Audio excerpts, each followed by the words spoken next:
Cemburu karena merasa sang ibu lebih menyayangi adiknya, pria di Lamandau, Kalteng tusuk ibu kandung hingga tewas. Sebuah peristiwa tragis dan memilukan menggempang warga desa Bukit Jaya, Kecamatan Bulik Timur, Kabupaten Lamandau, Kalimantan Tengah. Seorang pria berinisial S, 30, tega menghabisi nyawa ibu kandungnya sendiri, R, 48, di tengah kebun sawit pada Jumat, 20 Juni 2025. Motif di balik pembunuhan keji ini sungguh tak disangka-sangka. Cemburu karena merasa sang ibu lebih menyayangi adiknya. Kasus ini menjadi sorotan tajam setelah kepolisian Resor Lamandau berhasil mengungkap detail kejadian yang mengerikan.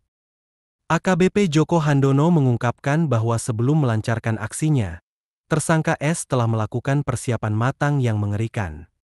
Tersangka berangkat dari rumah membawa pisau yang sudah dia asah, lalu menuju ke rumah korban, ibu kandungnya sendiri, jelas Joko. Tak hanya itu, S juga membeli sebungkus besar obat batuk cair. Sebelum sampai rumah korban, dia membeli rokok dan obat cair komis 1 pek berisi 30 saset, yang kemudian dikonsumsi tersangka sebanyak 18 saset sebelum melakukan aksinya, imbuh Joko. Konsumsi obat batuk dalam jumlah ekstrim ini diduga memengaruhi kondisi mental dan keberanian pelaku saat beraksi.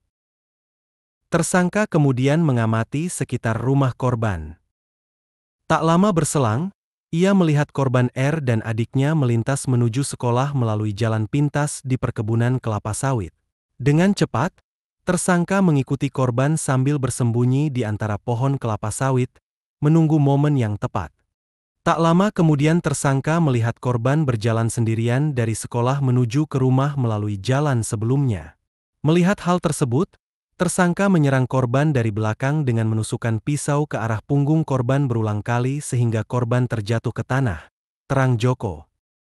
Setelah korban terjatuh, tersangka S tidak berhenti. Ia kembali melukai korban ke arah dada, perut, dan dagu. Korban R sempat berusaha menangkis tusukan membabi buta tersebut menggunakan tangan kirinya. Namun upaya itu justru mengakibatkan tangan korban terluka parah. Total luka tusukan yang ditemukan pada tubuh korban mencapai kurang lebih 30 tusukan. Setelah korban tidak berdaya, tersangka meninggalkan korban dan membuang pisau ke semak belukar. Setelah itu, tersangka menggunakan sepeda motor miliknya untuk meninggalkan lokasi tersebut, papar AKBP Joko Handono. Ironisnya, saat jenazah korban dievakuasi oleh masyarakat ke Puskesmas Desa Bukit Jaya, tersangka S juga ikut melihat kondisi ibunya yang sudah tak bernyawa.